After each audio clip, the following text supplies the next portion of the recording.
When you live in a small town, everyone knows where you've been and what you have done.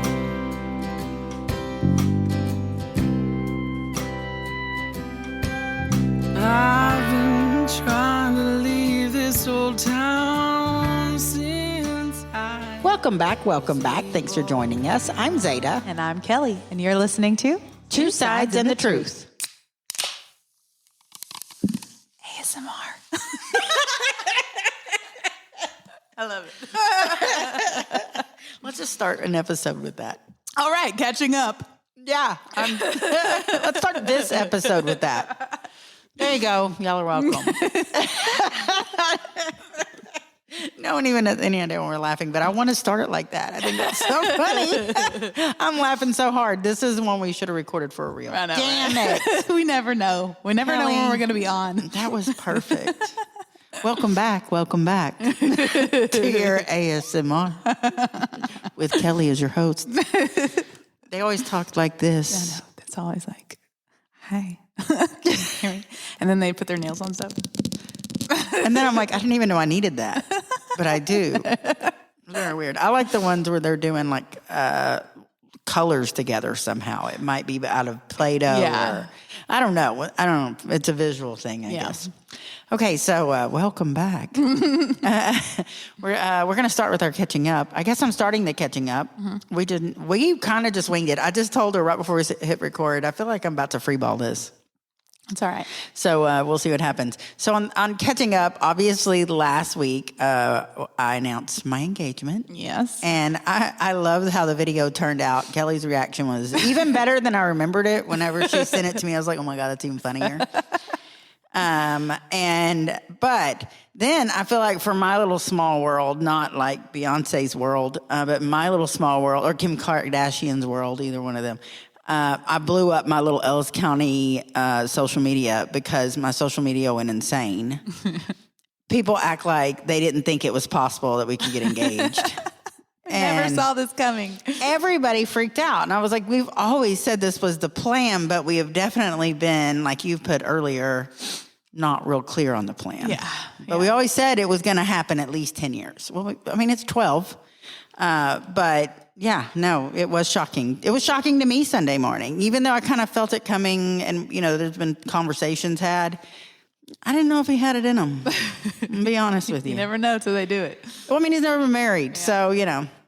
But so then my social media blew up, and I just was telling Kelly, for the listeners, that the majority of the messages I got on social media, and I'm talking way majority, were from listeners. Yeah. Very excited. And somehow we gained listeners. Yeah, we did. I don't know how that worked out, but maybe because of all the post comments, people saw it and then they listened or something. I don't really know. I'd kind of like a listener that's a new listener to tell me how they found us. Yeah. I did have a few, you know what? This might just be good timing / bad timing. I don't know how to word this. Because I bet I gained some listeners because of the situation with Alan and Amy, and we were off the air, and then we came on the air, and a lot of people were excited to hear Amy, obviously. And then they were like, well, who's this? And then maybe found us. Is that how they found us? I don't know. I don't want to say that's good luck. It's just coincidental. Because that's shitty. But I think that's a result of, maybe that's a better word. There we go. Because we have gained some new listeners, and I did have 2 of them tell me they found me because of the other podcast. If you haven't noticed, I never discussed this podcast on the other podcast, but I discussed the other podcast on this podcast. And I often have listeners question me about it. I'm just thinking of listeners right now. That my catching up has become about my relationship with listeners, and because they're become my best cheerleading session. I mean, it's stupid how awesome they are to me. Yeah. You know, and so with the listeners, a lot of them will ask, oh, "I found you, but I didn't know you had another podcast. Why don't you ever talk about it?" Like, it seems like it'd bring you a lot of listeners if you talked about it. But I don't talk about it because the other one is produced by, Network, who does the Kid Craddock show. So we are very Kid Craddock friendly, and that's the core audience. Yes, I gain an audience from us, but I'm not always their core audience cup of tea when I'm fully exposed as me. Yeah. Yeah. I'm This podcast is a little bit more out there. I'm a little whiskey in your teacup. A little bit. Yeah. And so I'm not for everybody. And Kelly's not for everybody. And Yeah, right. I'm for everybody. you really are more than me. They do like you better than me. If you don't like me, you have a problem. Yeah. But I'm not for everybody. So I don't discuss it because I feel like I'm not on brand with them. And so I feel like it wouldn't be cool for them. I mean, they know it exists and they're cool about it and everything. But I'm not on brand for them, I guess. That's the best way to put it. I'm on brand for me. Yeah. So Totally on anyways, back to the catching up. The messages I got from the listeners were so funny and so supportive, and the comments and just all the reactions and all the excitement. And I just want to thank everybody because y'all really made me feel good. And I'm so glad y'all are so excited about my love life. And the picture I posted of Rick and I where we that we took right after the one I posted before the rings, before the engagement. But it was from the engagement, but no one knew. I guess that's the first time I've really posted a real clear picture of Rick. We're just not picture takers. Yeah, no. I mean, once every year and a half, I'll post a picture that's like a new picture. I don't know. It's hard. I mean, there might be other ones where he's in the background, or it's like we have a shitty camera doing. I don't know. It's dark outside. We do a lot of shit outdoors. Yeah. And so you're not like carrying your phones. And so I don't really. This is like the first real clear picture of us in a minute. And so I posted it, and you would have thought that Rick broke the internet because I got so many funny messages from listeners. Okay, Rick's actually really hot. Like your boyfriend's really good looking. Fiance, sorry. And I have yet to call him a fiance to anybody. Like, I cannot remember that it is a fiance. Drop that F-bomb. And it feels a little weird. Yeah. When someone's been your boyfriend for 12 years, it's weird to say my fiance. I know other people would jump on it. I would almost feel more comfortable calling him my husband. Yeah. So I know that's weird, but You might want to start practicing that. fiance seems weird. It seems like I need to be younger to have a fiance. Yeah. I feel like that's a younger person thing. It does sound like a young Right? It's weird coming. When I say it, I'm like, you and I just having this conversation because I've yet to be like, oh, my fiance. And I even like stuttered yesterday because my neighbor across the street, I live in an elderly neighborhood. There's very few kids in my neighborhood. And across the street from me is an elderly couple, and he's British. And he's just sweet as can be. He's really the only neighbor I know. And so I was cooking dinner, and Rick was outside mowing, and Zoe's in the living room. And we hear this like, bam, like this. It sounded like a gunshot, honestly. And I looked at Zoe, and she looked at me, and we're like, okay, we heard that real clear inside the house. What was that? So I look out at Rick, and Rick has stopped the mower, and he is looking in the direction of our neighbor's house. And I'm like, what the hell was that? So I run out there. I'm like, what did you hear? He was like, I heard that. And then I realized that every neighbor that I can see on the street has come outside. And like 3 cars have stopped to investigate. Wow. And so something happened. So I'm thinking a transformer blew, just something crazy just happened. And then Rick's thinking something exploded in their garage. We've narrowed down, we think, the house. And every neighbor's come outside except for that house. Yeah. And so I'm like... Not a good sign. No. And then I was like, what if something happened to that man or his wife? But I really was more concerned because he spends a lot of time in the garage. I always see him in the garage.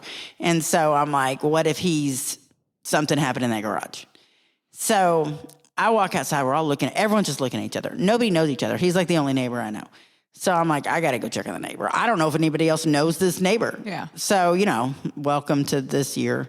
And we moved in at the beginning of COVID too. So like nobody was meeting neighbors. Yeah. So I ran across the street and I banged on their door, literally. And finally they come to the door like, no big deal. And they're like, hey, what's going on? What up? I'm like, did you not hear the large bang? And they were like, yeah. What was that? I'm like, we think it was in your garage or somewhere near your garage. We thought it was something happened in your house. Will you help us figure it out? She goes, yeah, let me go look in the garage. And she was going to go into the house to the garage. And then by then, Rick had wandered into the driveway, and her tire had exploded on her car, but it was like parked. Wow. And apparently she had just gotten home a few minutes before. And I don't know if it just got really hot or what happened. But so before she even got out the doorstep, he goes, I figured it out, tell her to come out here. So I yelled for her into the house. And by then her husband came around the corner. And I was like, it's something out here. So they come out and they're like, oh my God. She was like, that's crazy. I've been driving to Palmer, which is this little town here outside of Waxahachie. I've been driving to Palmer to drive through there to get to work lately. And the roads are so rough. I knew this was going to happen. I was like, it didn't happen while she was driving it. That's what I told her. So she was like, we were going to go tomorrow and get all the tires checked because I had hit a pothole that scared me. And I was like, well, you don't have to go anywhere. But then all the neighbors were outside and I met a bunch of neighbors and wow. I know. And so, I guess it's a good way to meet your neighbors. Anyways, I don't know. At least they were concerned, you know what I mean? Yeah. They actually went and investigated. Yes. it. Even like strangers driving down the road stopped, which I thought was pretty awesome. Anyways, I went off tangent as normal and I went down a rabbit hole. But what started this was I run out there and she says, the lady, I've met the husband a number of times and I've waved at the lady. But when I moved into the house, it was me and my two youngest kids. And the older kids had moved away and they were doing their own thing. And then COVID hit. And the older two kids came home, and then their two buddies that are like my sons came home with them. And so I had 4 young adults in the house, 2 teenagers, and me. And we lived like that, slowly weaned off the young adults over the next 6 months. And then my son's girlfriend moved in, and they lived with us for another year or so. And this is a 3-bedroom. I moved out of a 5-bedroom a month and a half before COVID hit, maybe 2 months. So thinking I was downsizing because I didn't have kids at home anymore. I was wrong. And so then Zane and his girlfriend move out. And 8 months later, so just me and the kids again, finally. And then I don't even know it was 8 months later, Rick moves in. And so the neighbor was like, I see you have a husband now. I was like, I do, yes. She was like, well, congratulations. I didn't want to be like, no, Yeah. I'm not embarrassed, but I thought to myself, it was easier than going, nope, just my fiance. Fiance sounds weird. Yeah. I just couldn't say fiance. I'm going to have to get in the mirror and be like, fiance. I was trying to think of old people terms for fiance. I don't even know. Life partner. Friend. No, I'm kidding. I don't know. So I'm working on it. Old ball and chain. Yeah, old ball and chain. Yeah, that, exactly. Anyway, so that's my catching up. That's all I've been doing is discussing, yes, I'm married. I know it's shocking. He actually did it. So how long do you think that y'all are going to be engaged for? We have no idea. We have no plan. We're not really excited about the idea of doing the marriage. We're just going to let this first step sink in. We're just like, hey, we're engaged. All right, look what we did. Well, hey, that's an accomplishment. Yeah, I feel like, we kind of you never know. We could just surprise everybody, but I feel like I will just enjoy this stage for a minute. That's good. Yeah. That's funny. So I spent the weekend with my mom and dad. I went home because I had a long weekend. I haven't spent the weekend with them in a long time. And my mom, so for Valentine's Day, I made Dante a little handmade Valentine card. And since in the card, the way that I wrote it, I was like, you're my happily ever after. And so the bag that I got him was just a black bag because I didn't want frou-frou bag. So I just got a black bag, but it was actually a wedding bag, but it said forever and ever. So it just went together good. That's why I got it. But I had recorded everything before I gave it to him. I went through the card and then I showed the bag. And so my mom had seen that snap and my mom said, I thought you were going to propose to him. Oh my God. Because I had told her that I told Dante, if we ever do get married, don't worry about if I want to get married, I'll ask you. You don't have to worry about anything asking me. Oh, look at you. I'll take care of that if I ever decide that I want to. Way to take that weight off anyone's shoulders. He was happy with that. He was like, okay, that's fine. Brilliant. And so I told my mom that too. And so she's like, okay, well, whatever. So she thought that I was going to propose to him. I was like, no, calm down, calm your tits. Not yet. I should have added this in the catching up. My sister and I had lunch on Saturday last week. We went to this fancy little place in Midlothian. And we had a wonderful time. And she gave me my first engagement gift. And this is so ridiculous. And so my mom coming through my sister's way bougier than I am. And, and Tira, the one from the wedding. And she gives me a gift, and it's a really cute little like glass. It almost looks like you would have boba tea in it, but it's really glass, and it has like a pretty top that's made out of wood, and then a really pretty straw that's made out of glass, and then a replacement straw, and then a cleaner. And on the front, it's like something future Mrs. or it's an engagement thing. I don't remember exactly, but I think it says future Mrs. Has flowers. It's really cute, really cute. And I'm afraid to use it, honestly. It's going to sit up on a shelf.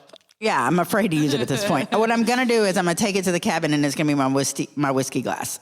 That's a good idea. I think it's funny. That's a good idea. Anyway, so our mimosa glass, yeah.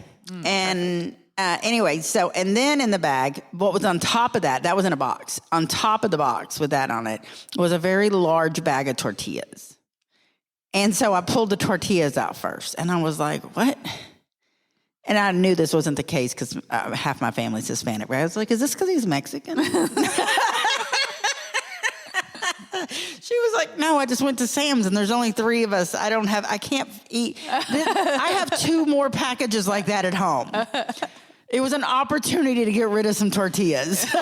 Sure. So then I made tacos the other night, and it's like corn tortillas, but they're like fresh corn tortillas that you're going to fry or you're going to use in enchiladas. Yeah.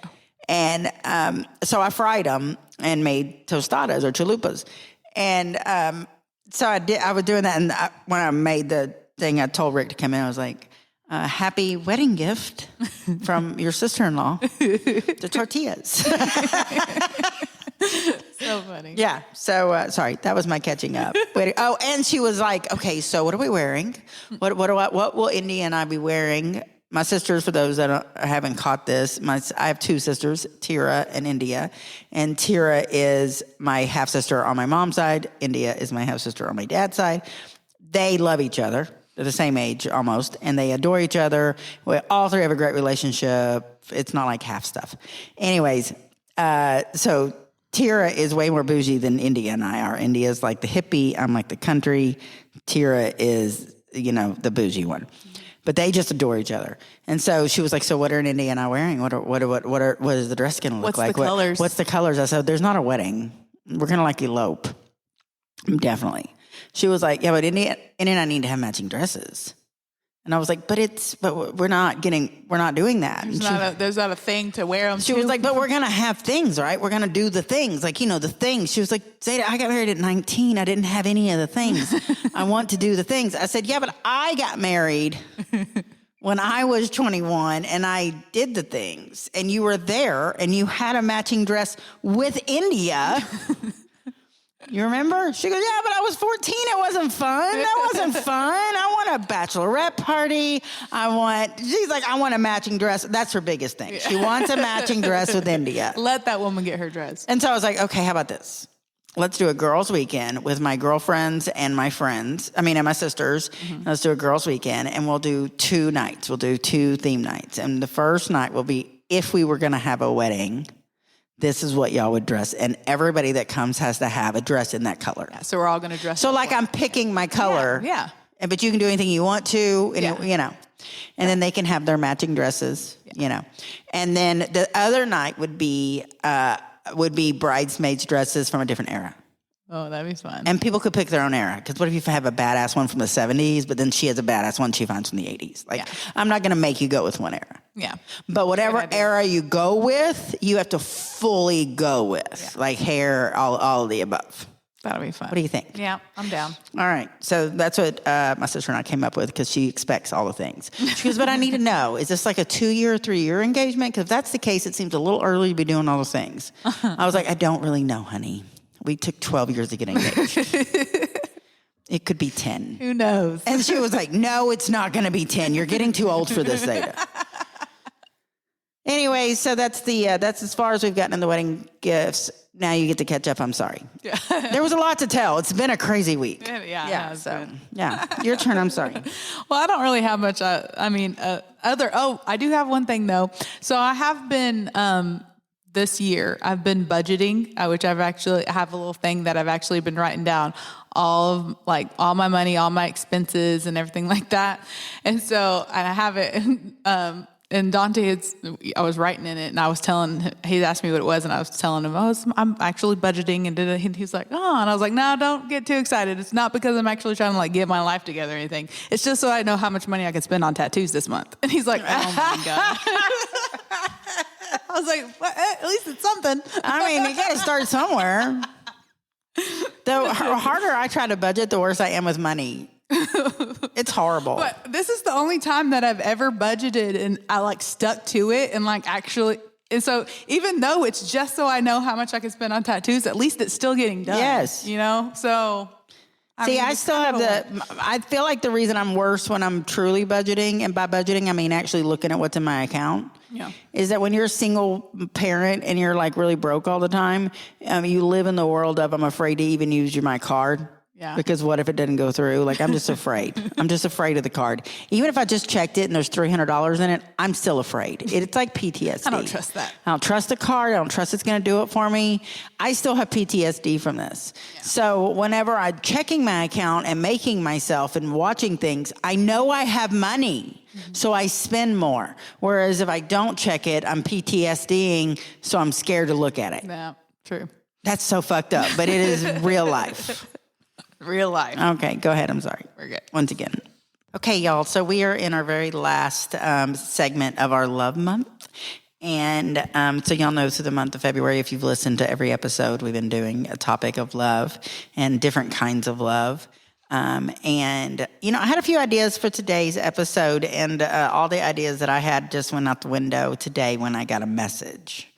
So like I said, I've gotten more messages from listeners in the last week than ever before. And I try to respond to everyone. I think I do respond to every single one. I'm always, one or two times I've realized I missed one like 2 days later. And I was like, oh my God, I feel like an asshole. Like, I know I can't always respond to everyone, but I do try to, especially if you say something that needs attention. Yeah. You know, I would like to add, I am not a licensed therapist. My sister is. Disclaimer. Don't sue us. I just really hope that people understand that this is literally like girlfriend talk, cabin talk, the things that we would be talking about if you were sitting in my kitchen while I was cooking. Mm-hmm. And this is a lot what it's like when we're sitting in my kitchen cooking. Yep. And can vouch for that. Yeah. And I think that's why a lot of us are so close, because there's been a lot of conversations. Yeah. And so I got this message today, and it was when I was at work and I was about to go to lunch, and I'm just gonna read it. And I'm sorry if I stumble a little bit, because it's quite a bit and I have an accent. Okay, so this is from Holly. She said I could use her name, but I'm not going to use her full name, but her name is Holly. And she had previously messaged me something about the podcast. She actually guessed I got engaged, because it was really funny. She said she just started listening. She found us through the Kid Craddock Show. And she doesn't like to listen to a podcast unless she listens in order. Mm-hmm. And so she won't jump order. But so I told her, well, you really are going to want to listen to this one, because it's just an important one. And it was the engagement one. And she was like, no, I can't do it. But then she was like, are you engaged? Like, she guessed it. And I was like, oh my God, you totally guessed it. And it hadn't even come out yet. Like, I told her, like, I think it hadn't come out. It came out that day or something. But anyways. So then this is a following message I got from her today. And it said, of course, she was answering something. I absolutely love the podcast. I left a review on Apple Podcasts, but it never seemed to appear. Oops, I just hit a button. Listen, Holly, if you have random emojis show up while I'm reading this, I have fat fingers. I'm just reading it right out of my messenger. Anyways, I left a review on Apple Podcasts, but it never seemed to appear. I just want to let people know we love when you leave reviews. Love it. Even the bad ones are funny, but try to leave a good one. But we love when you leave reviews. You can only leave them on Apple. That's the only venue that offers that. But it doesn't show up immediately. I don't know if they have like a quality control thing they do or something, but it does not show up immediately. I mean, sometimes it takes a few weeks. And I'll be like, that was not posted in November. You know. Anyway, so don't lose faith. It might show up. Anyways, if I could give y'all 10 stars, I would. Y'all's laugh is contagious, and some of the things y'all discuss has hit home so hard. You're a badass, strong woman. Thank you. I just finished the one where you told your husband to leave and he had a year after his late night phone call. For new listeners, y'all need to listen to some old ones. I spilled the tea on my life. What you went through and you stood your ground. You should seriously do a segment of love advice. The way you handled the situations of arguments is so great. Not many women can do that with such respect and fighting fair. One thing that hit me hard, and okay, this is where I want you to concentrate because this is what got me. She said, the one thing that has hit me hard is the overnighter episode, which for listeners, that was a year ago, like this week, where you were talking about weight. My entire life, I have been a bigger girl. I used to be 532 pounds and I had a weight loss surgery, lap band. I got sick from it and had it removed. I've finally lost to what I feel like is where I should be. However, it's sad to say I have an eating disorder, which honestly, you're the first person I've admitted it to. My husband stays worried about me, and it wasn't until the last year of my life it had gotten really bad. I wish I had a group of friends like yours that would have told me it's okay, but yet I've always surrounded myself with people who have put me down and made fun of me, even family. I am so sorry to unload on you, but just know that you really have touched me. You seem like such a great woman, and your kids are lucky to have such a wonderful role model in their life. Thank you for the kind words, first off. Sweet. Okay, so when I read that, the thing that really struck me about it, well, first I was like, y'all know I can't remember shit. I didn't remember which episode that was. I remembered we had the episode titled that, but I just didn't remember which one it was. So I immediately looked for it. First off, if you're going to send me a message about R. Kelly, a message about an episode, including the name of the episode is Chef's Kiss. Yeah, it's really important. Yeah, because you've all heard me discuss how bad my memory is. So she messaged this to me right before my lunch break. And so as soon as I got in my truck for my lunch break and I was driving to where I was going to eat, I listened. I went and found the episode. And I was like, before I respond, I'm listening to this episode because that is a very important message that was sent to me. And that is, that's a big deal. Like, that's first off, I got permission to read it from her. But it's very personal. Yeah. And she's trusting me with that information. I'm not a therapist. I'm not going to just give advice because I'm not trained. Yeah. And I don't know if you've noticed, but I fuck up a lot. But I am a good friend. And so what I can do is give good friend advice. And I am a woman's woman. And so I can give what I feel like is good woman advice for what is important to me as a woman. And so when I read that, I was like, I got to listen to this episode. So I start driving to work. And it's fairly soon into the episode where we discuss, this is the one where we go to the wedding. And we're at the wedding, and I discuss and you discuss my family. And it's the first time you've met a number of people in my family. And I basically say, I have a really attractive family. Mm-hmm. And I really do. Yeah. I don't think I'm just partial. I have a pretty attractive family. And I'm the only one that has any kind of weight issue.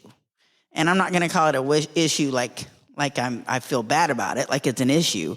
I mean, like, I'm the only one that has to watch their weight for health purposes. And they're just naturally in shape. And most of my family's that way. They've always been that way. Are tiny, like tall but thin, you know. And so in this in this podcast, the majority of it is not about weight. There is just a pinch where I talk about how I'm a bigger woman. But I am okay with being a bigger woman, and I like myself. So when I say I'm a bigger woman, I'm not saying it like it's a negative thing. It is, though, a harder thing mentally because society tells us that you're only so attractive based on certain attributes. Maybe it's skin texture. Maybe it's skin color for some people. Maybe it's your eyes. Maybe it's your weight. But there are certain things. And I am a tall, thick woman. Mm-hmm. Well, guess what's considered normal beauty? In real world, not models. Models, they're like, oh my God, she's 6'2", we love it. Real life 6'2" girls, it's hard to get a date. That's the truth. My sister's 6'1". She was like young, shorter men are intimidated. They just, they can't handle it. I am 5'10". You are 5'10". Are you 5'10" or 5'9"? I'm 5'9". You're 5'9". And, it's just, I get it. It's not for everybody. Not every man is manly enough for this. Especially when you wear heels on top of that. Yes. And so it is something that I have had to overcome. So before I even had to watch my weight, really, I was always like, I don't want to say I was thicker than other girls, but I've always been curvaceous. They've served me well in life. I have no problem with them. But society for a Gen X woman, and I don't know how old Holly is, but society for a Gen X woman was, you need to look like you're doing heroin. Yeah. Heroin chic. Look like you are on death's door. We want you to look like you just shot up. Yeah. You are not going to survive the winter. Yeah. That was a look. And so anything else than that, you were fat. Yeah. And you look at movie stars and TV stars from back then that were tiny, they were calling plus size. Yeah. Yeah. And if any celebrity had any amount of body fat on them, they were being shamed for it. Right. So that trickles down to everybody. Yeah. And then, that's Gen X. Like, we got that stapled on us. Even worse than that to me is the generations behind us that got social media shoved down their throat. Yep. So, so then it became the next thing with, the social medias and the pictures and the, I have more money than you, or there's some things you just can't compete with. You can't help who you're born to and where you're born and, those kind of things. And now you've got these women doing photoshopping. Yep. And AI. And AI. and it's just left, there's just no one can live up to these standards. No. And as soon as you get to that standard, they change the standard. And so whenever I listened to the podcast, I just thought it was literally a minute out of an hour and a half long podcast. Yeah. And that was what got her. And so that tells me, that, and then she did say she had an eating disorder. And I just thought, we got to build women up better. We really do. And as a society and as women, and I just really feel like we got to be careful. Like we discussed before when we talked about the Taylor Swift thing, our daughters are watching and our little sisters are watching and our friends with eating disorders we don't know about, they're watching. And so I saw a few people that are regular church members that post about it often and have invited me to church, posting about Taylor Swift's body and how no man would want to come home to that because she's too thin. Oh, God. Her butt's too flat. And I just thought, where do you win? Yeah. And why do we even have to say that? It's one of the reasons I can't stand social media. And they're posting it and they're commenting on it, and it's women too. It's not men. That makes me, because when I see negative men comments, I mean, obviously I hate it. It's stupid, but I'm just like, oh gosh. But when you see women do it, it breaks my heart. It makes me, and I get enraged, but I'm not an internet warrior. I don't get on there and then start telling them. I don't leave comments or anything on anything, but internally I'm like, who has done you so wrong that has made you feel like this is what you should be doing right now? And now here's a real woman. Here's Holly, okay, who is real life, and she currently she has obviously fought with a weight demon for a very long time. She saw that, and I just no telling how many of her friends and family posted things like that. And like she said that she hasn't found her right group of friends because, they've not been nice to her. Sometimes I don't think people even realize how much they're hurting people because people are so confident posting things that are so like, I get it. We don't want to be so woke that we're tiptoeing, but we also don't want to be assholes. And I just think that I always try to fill, and I'm an asshole. Like, I will say some crazy ass shit. I will. I control a troll. I will have a good fucking time. But I would never say anything, and I'm very careful about how I word things, to never say anything that I think could possibly dribble down and hurt someone else. And I mean in a far-fetched way, because it's just not the energy I choose to put out in the world. And so now we have people like Holly, and we've all fought the demons. And when I read what she thought, I thought, what a perfect conversation to have about talking about loving and a month of love, and how important it is that we love ourselves. And here's the deal.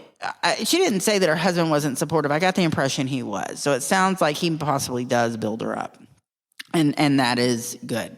But we can't depend on others to build us up. No. And we should, as women, we should. We should be able to. Yeah. But it's sadly, just that's not just everybody's nature. I mean, you saw that's not who she's attracted as friends' nature. And you know what happens when you experience that? You stop trying to attract friends, and then you really don't have a circle of friends because one friend did you wrong. Yeah. You know, and I've had a few friends do me wrong. Yep. I mean, I have two what I would have considered like a sister to me friends that are no longer a friend to me because, you know, one of them did me wrong. The other one, I don't know what happened, but the one of them did me wrong. And it was hurtful. It was like losing a boyfriend. But the problem is I couldn't just stop having friends. No. Or I guess the good thing, you can't just stop having friends. So you're going to experience shitty women. But as shitty women, other women, you need to identify not being a shitty woman and be extra good to other women. Yeah. Because you just don't know how it's going to affect them. So that little 1 minute thing that I said affected someone like that. And I just thought, you know what? I've had that same experience where somebody had said something to me, little to them, and it was a big deal to me. And I know you don't watch social media a bunch, and I'm sure you have not watched the 50-part TikTok series with Risa Tisa. Have not. Have you heard of it? No. Okay. It's the most viral thing right now in social media. It's across social media now. And this lady, Risa Tisa, goes on TikTok and tells the story of her pathological husband, and it's called the Who the Fuck Did I Marry series. And it is a 50-part series, 10 minutes each. And I watched every fucking episode. I mean, I was in it because it was the craziest fucking story. The only part I want to really talk about on here is where she says when like she realizes things are going south, she realizes he's not being honest with her, she realizes shit. They're looking at houses. They've contacted a female real estate agent. He is lying about all kinds of stuff, allegedly. And this real estate agent kind of like said something to her, like saying, listen, when you're ready to do this, either with or without him, give me a call. I would love to take care of you. And the way she said it made this woman feel like, I see what's going on, and you need to be doing this without him. Yeah. And like it was like giving her a wake-up call, but in a polite way, and as a supporting woman, like you could do this yourself. Yeah. So from like a 2-year story of the craziest fucking crazy story you've ever heard, the shit this man allegedly did, and put this woman through. And her takeaway from it was that this real estate agent she maybe spoke to 4 times kind of like woman coded her. Yeah. And I just thought that's what I took from that whole 50s. That's what I took from it too. So today I see the TikTok where it is her identifying. She's found Amber. Her name was Amber, the real estate agent. She couldn't remember the real estate agent's last name, and it's been a few years, like 3 or 4 years, but she's a real estate agent in Atlanta, whatever. Well, the real estate agent reached out to her. She saw it. She reaches out to her. So she goes on and posts a whole thing, and now she's very TikTok famous. She's all over the news everywhere.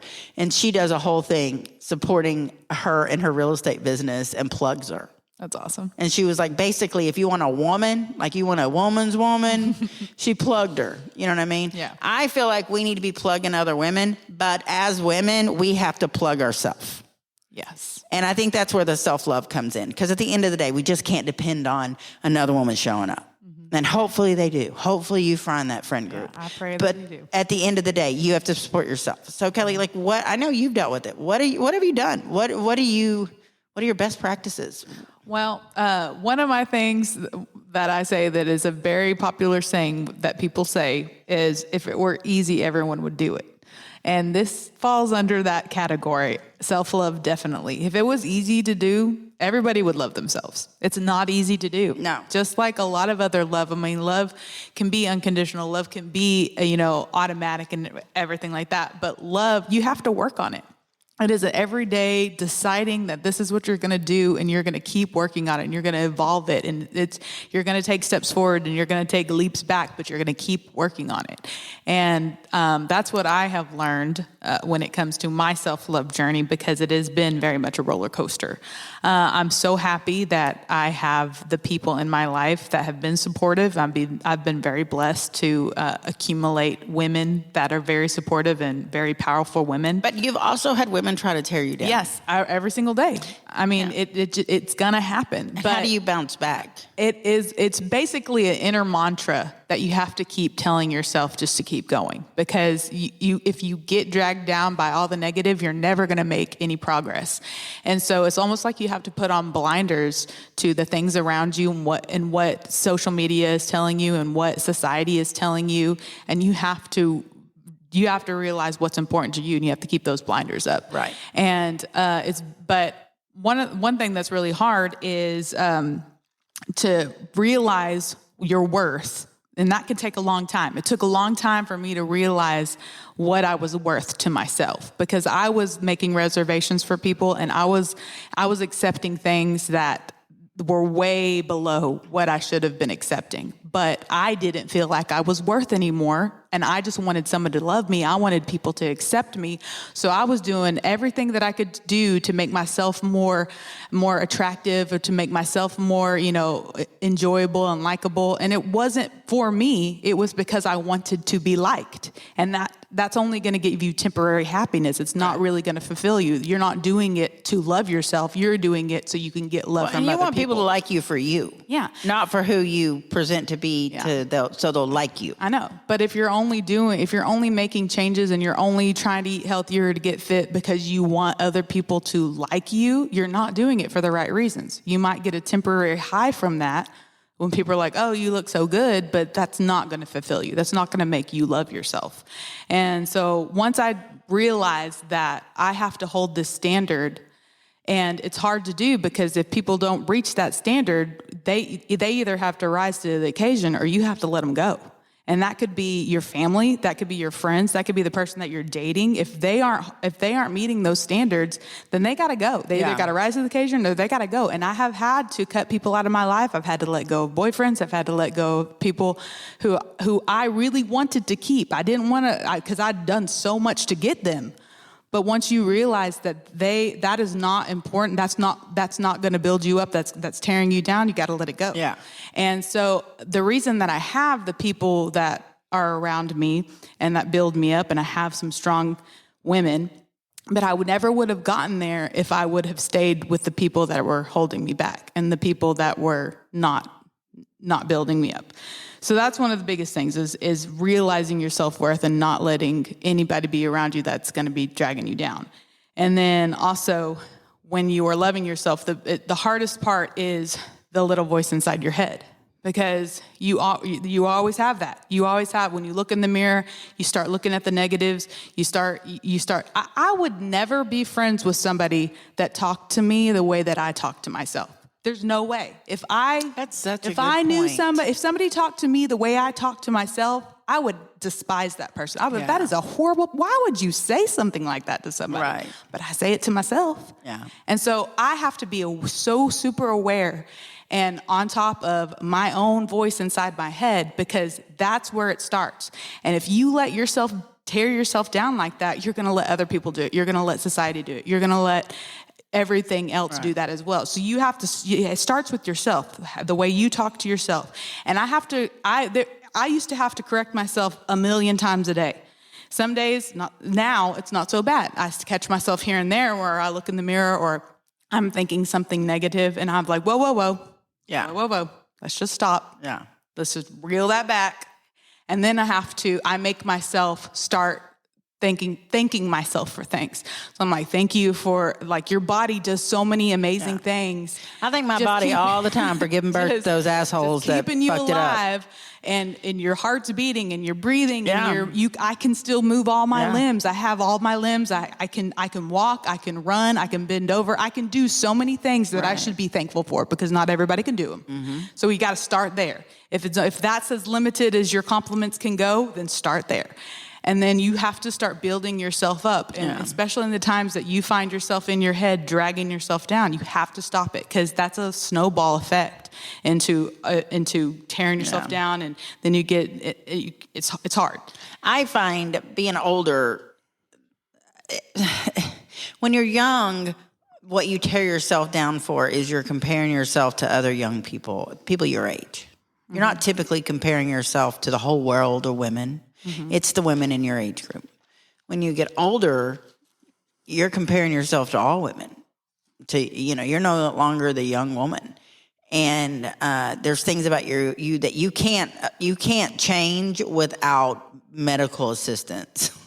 Like, I'm going to need a needle in my face to fix some shit. Like, there's nothing you can do about it. You're going to get a wrinkle. You're going to, well, I'm not the type of girl that does that. Now, if you are, that's fine. If you want to do something to make yourself feel good or whatever, do it, whatever. I'm just not that girl. And this is just who I am.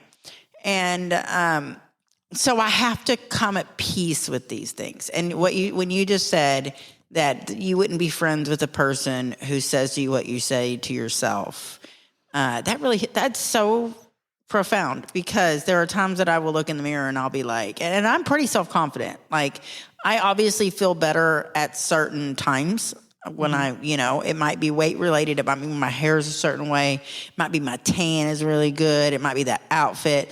Like, it can vary. But there are times that I'm going to look in the mirror and it doesn't matter what I look like or what I'm wearing. I'm going to be unhappy. I'm going to find something at fault because I don't look like what I used to look like. And that's the Zeta I know. So now when I look in the mirror, I'm like, I earned every stretch mark on that body.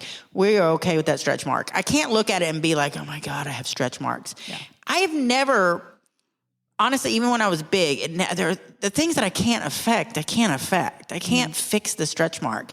A baby gave me that. And even if it wasn't a baby, I'll look at it and I'll be like, I'm healthy. I'm not sickly. I'm not so skinny I can't gain weight. There are people that, my mom really struggled gaining weight and it was a hard thing for her. There are people that want what you have. Yeah. And maybe it's not what society tells you, but it is the truth. Yeah. And so when I hear, like what you said, what we say to ourselves, we just have to talk to ourselves kinder. And we have to, I always think, and you don't have daughters, but you have women that look up to you and you have girls that look up to you. Yeah. And I always think to myself, would I say this about myself in front of my daughters? And that it has changed my feelings about myself. Because would I say this about myself in front of my daughters? If I wouldn't, I should not be saying it to myself. Nope, shouldn't. And now, yes, I have to worry about my health. I have to, if I'm at a weight or my knees are giving me problems or whatever, I have to take care of myself. Don't get me wrong, but I don't have to hate myself. Yep, there's a big difference. And I think that you hit the nail on the head. I think you couldn't have given better advice. Aw, thanks. Yeah. I didn't even know you were going to say that, but I just think that's beautiful. And that is very, very, you're putting poison in your body when you're talking shit about yourself. You really do. And you're the only one who has control of that. Right. Nobody else did. Nobody else can stop that. Only you can. Yeah. You can have girlfriends that tell you, oh, don't think like that. Don't talk to yourself like that. And that's good. They need to encourage you not to. But when it comes down to it, you are the only one who can stop it. It's like, if you're trying to, if you have like an addiction that you're trying to overcome, when it comes down to it, you are the only one who can break that cycle. You're the only one who can put down that drink. You're the only one who can not smoke that cigarette. You're the only one who can do what needs to be done. Right. And same goes with as far as how you feel about yourself. Yeah, and when you're putting toxic thoughts and saying toxic things to yourself, that's going into your body, that's going into your brain, and that's making you sick. And I think that's why a lot of times, like, it's so easy for a man to love bomb a woman it's not real love. Like, they're love bombing them. They're telling them all these great things. Some women, it's like I'm turned off by that. So if you're love bombing me, I think there's something wrong with you. Yeah. And I do. It's true. I don't like that either. But I'm real self-confident. So I could see somebody that doesn't have nice things said to them growing up, or that they don't say nice things to themselves about themselves. I could see the love bombing being something that they're just so happy to hear something positive about themselves because they don't say, and they don't encourage positive. And a lot of times when you don't feel good about yourself, you don't dress like you feel good about yourself. You don't look like you feel good about yourself. And it doesn't mean you don't look great. You just don't look like you feel good about yourself. And you can tell by the way someone carries themselves. Are they crossing their arms? What's their body language look like? Are they showing up? I find that people that dress like that are the one in the room that catches everyone's attention while they're dressed, the way they're dressed. It's usually the person that's the most self-confident. And it's that way because it draws a lot of attention. Yep. So to give yourself that much attention, you have to have some self-confidence, Well, if you have low self-confidence, you're never doing that, which means you're not bringing compliments to yourself. So when you do go in the room dressed for success, you tend to get more compliments just because you showed up dressed like that. And I don't mean even just dressed. It's how you carry yourself more than anything.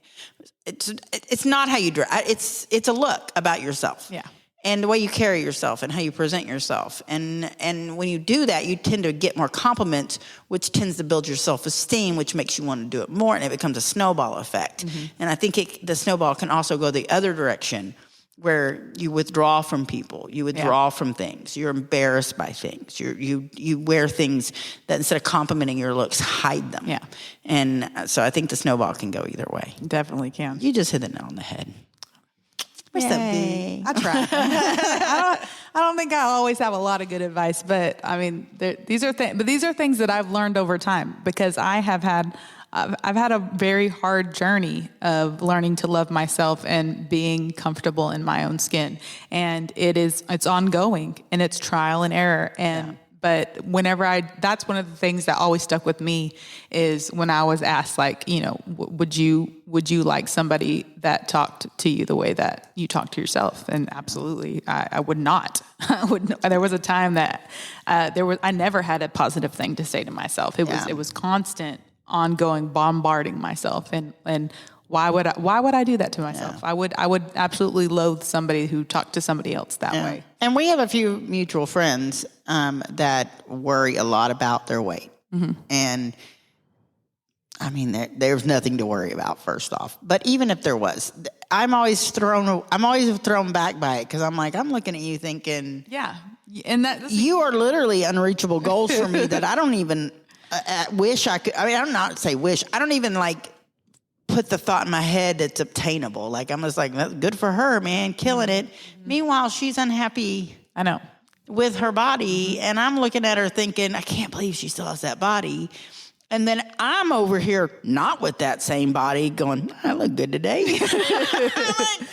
But it's been a long road to get here. It's all a mindset. And it is a mindset. You're absolutely right. It's a mindset. Yeah. And if you had the quote unquote perfect body and you didn't love yourself, you didn't have a healthy mindset, that's not going to matter. Yeah. It's not going to be perfect.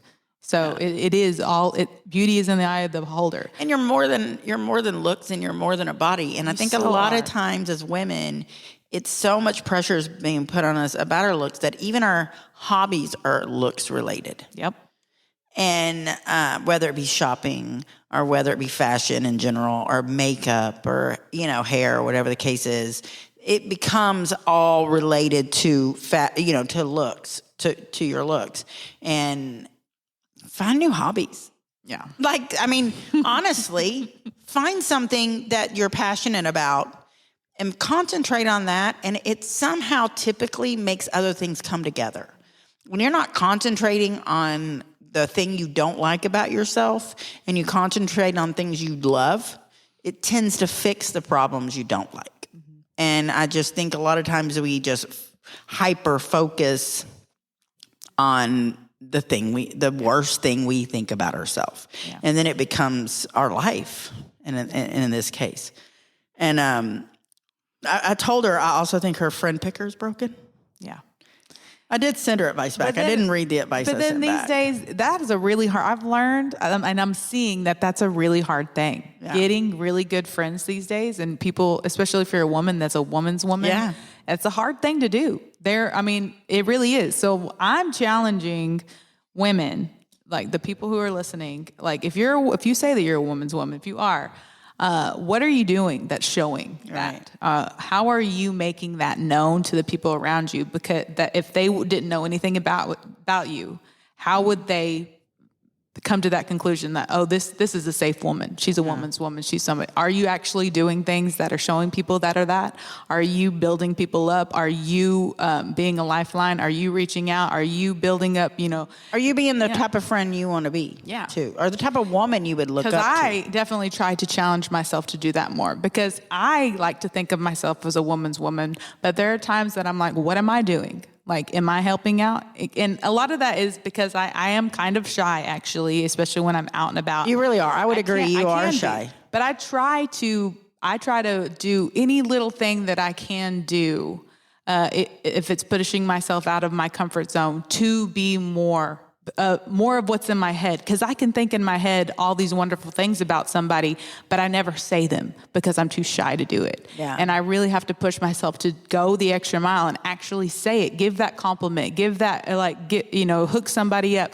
Give a shout out when you can. Like, do the thing that's going to it might not be going the extra mile, but go an extra step. I mean, that's one step that you weren't going to take. So, like, just do it. I had a friend years ago, like 15 years ago, and she told me, I don't remember where she got it from, but she came up with this idea. Someone gave it to her somehow, something, and it was to compliment a woman a day. Yeah, I like that. And she said, my goals, and she goes, in a legitimate compliment. Like, I need to give a compliment to a woman a day, and none of them could be about looks.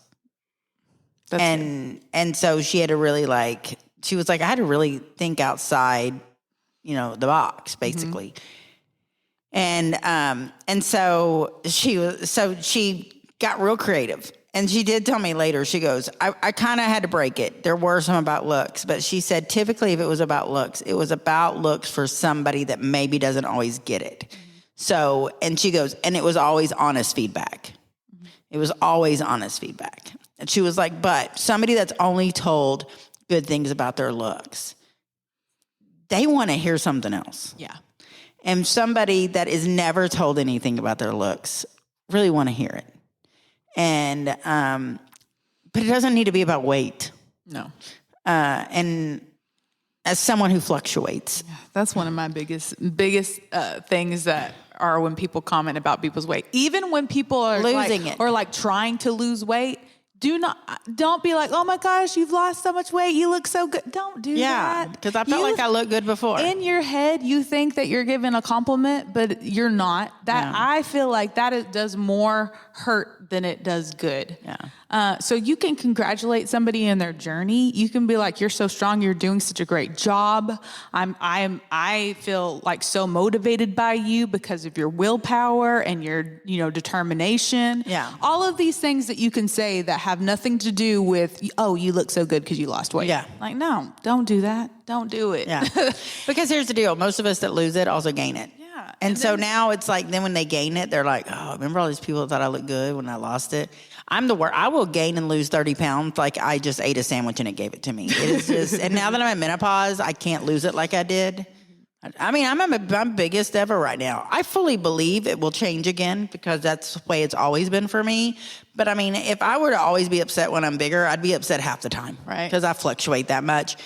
Rick proposed to me at my biggest. I'm just putting that out there. He is at his smallest. And he's a big man. Yeah.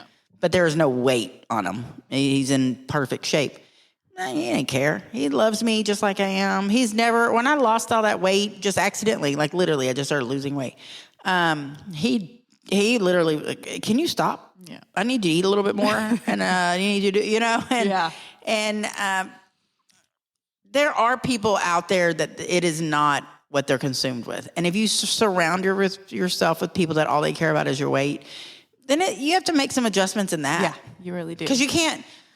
That's not healthy. Yeah, it is so freeing. And I don't mean just weight. It is I mean freeing anything. Being around people that can make you feel comfortable no matter what size you are. And because I haven't always been in a relationship that I have felt comfortable. Like, and I've been with people that didn't necessarily make me feel bad about my weight, but for some reason I just didn't feel comfortable.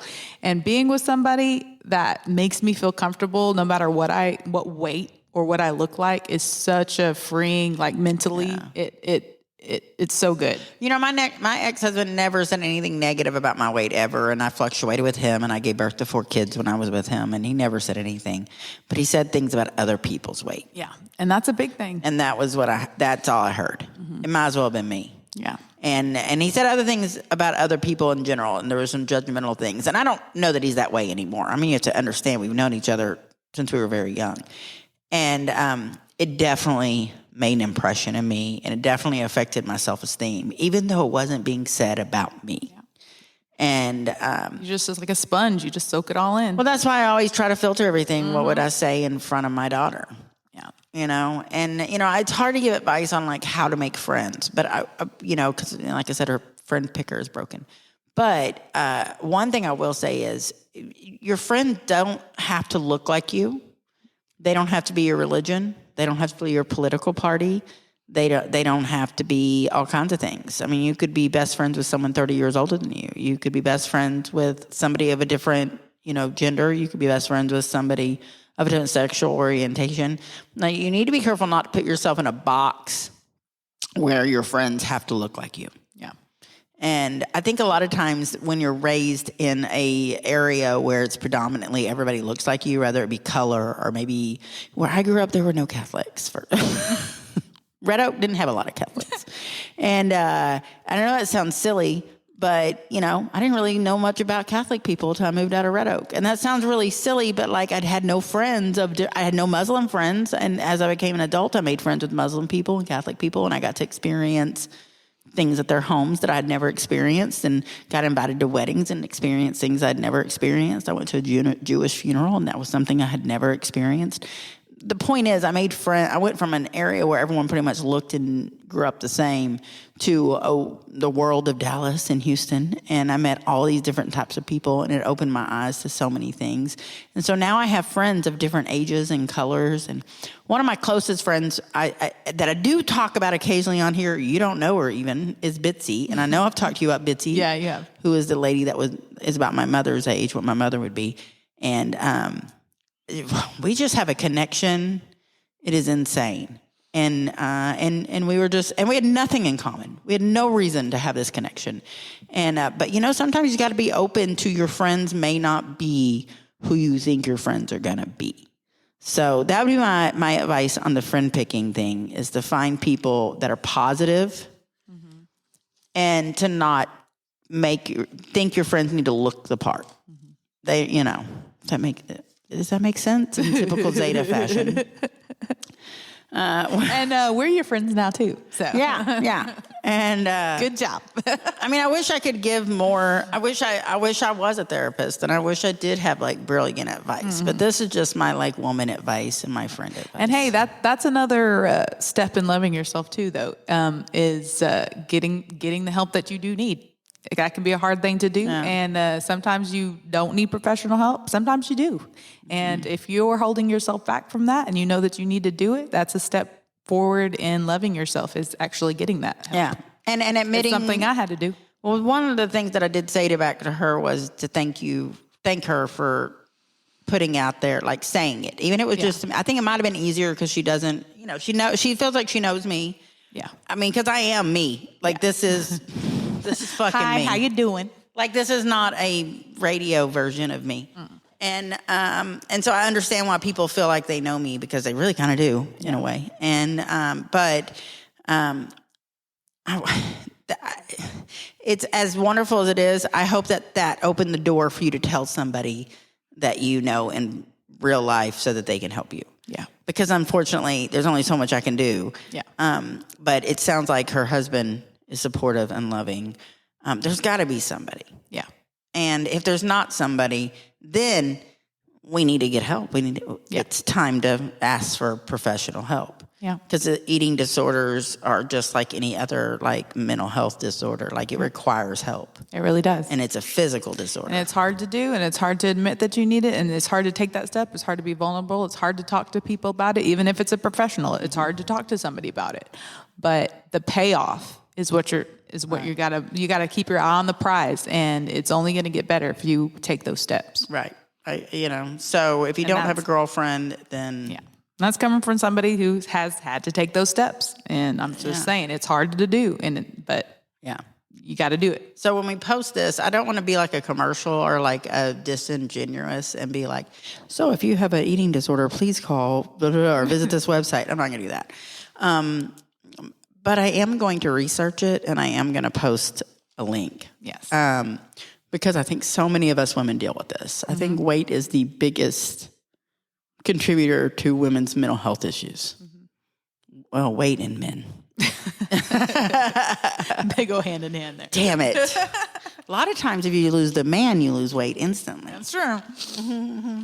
But anything else that you want to feed off of that? no, that's pretty much, I'm good. I mean, I just want to leave it with when it comes to loving yourself, it is hard work, it's meticulous work, and it's trial and error, but it's worth it. And I would say, I would like to give a challenge to listeners too, is to tell yourself something good every day. For the next, like, what is it, 90 days makes a habit? Yeah, Right? I don't know. It's 90 days Yeah, I makes a guess so. habit. Yeah, it's like if you do something for 90 days every day, it becomes a habit. So I think, and I'm going to do it too. I'll join in the challenge for the next 90 days, that every day, that in the morning when I get up, that I look in the mirror and find something I love about myself. And if there's something that maybe I don't love about myself, and it doesn't have to be in the mirror, I'll take that back. It doesn't have to be in the mirror. Just something you love about yourself. Yeah. But it needs to be about yourself. And if there's something you can't change about yourself that maybe you don't love, like I'm going to give an example of my crow's feet. My eyes they don't look like they used to look, okay? But I can't change it. And so when I look at it, I just like to look at them now as lifelines. Like that's because I've lived a great life and I've earned every one of those lines. So I just in my head have turned that. My next thing is my hair graying a little bit. Like I'm finally starting to get a little bit of gray. And Rick the other night said, did you color your hair again? Because he doesn't want me to. I was like, no. Yeah, you did. I was like, no. He was like, oh, it's just really shiny. I was like, that's the silver in the gray, honey. It's not blonde, it's silver, bitch. That's God coloring my hair for you. And he was like, I love it. He did. And so the moral is that, find something about yourself that you love. And for the next 9 days, let's tell ourselves every morning something we love about ourselves. Let's do it. All right. So I hope that some of y'all will take the challenge as well, because maybe it'll help. And Holly, thank you so much for the messages. Yes, and I'm so glad you found us. Mm-hmm. And if you think that, I thought about this before Holly's message. I thought about this with all these messages from listeners about the engagement and stuff. And all the new listeners I guess we've gained from the Kid Craddock show lately, is I want y'all to listen to the episodes and understand that you can take the advice or that you can leave it, but that you walk away from each one of the podcasts feeling empowered as a woman. And I know a lot of men listen to us and y'all are just like, whatever the fuck. But if you're listening this long, you probably get it. Yeah. Yeah. And so, and that you probably hear it and you think, God, I didn't even think about this is what my daughters are going through. So put those compliments out in the world and take from the podcast just positive. Put some positive out in the world to everybody. So compliment other people every day and compliment yourself. Just take it one step further. Just spread the love all around. Well, that's what they say. When you talk positive, you start thinking positive. It's when true. you talk yourself up, that's why you say when you hang around certain people, you become certain people. Yep. Well, what kind of people are you hanging out with and you're becoming part of? Yep. So it makes a difference. It is. Because my friends are all full of themselves. Even the ones that have self-esteem issues, there's other things about themselves that are like, oh yeah, I rock at this. I'm the shit. And we didn't all come that way. We've built ourselves up. Yep. So I hope this, But take away from this, there's love room yourself. for everybody up here on the top. We'll pull you up. Yeah, we will. We will bring it. I have another story I did not share. I'm going to share it next week. I'm going to share it next week because it has nothing to do with love. It has nothing to do with love. Stay tuned. But I kind of had dinner with a listener the other day-ish. It's someone I know, but I don't know. And I want to tell the story. All right. So I'll tell it next episode. So y'all are just going to have to join us again on the next episode. I guess so. Well, that's all for today. Thank you for joining us. Maybe come back next week and bring a friend. Yeah. And remember, there's always 3 sides to every story. 2 sides and the truth. Bye. Bye, y'all.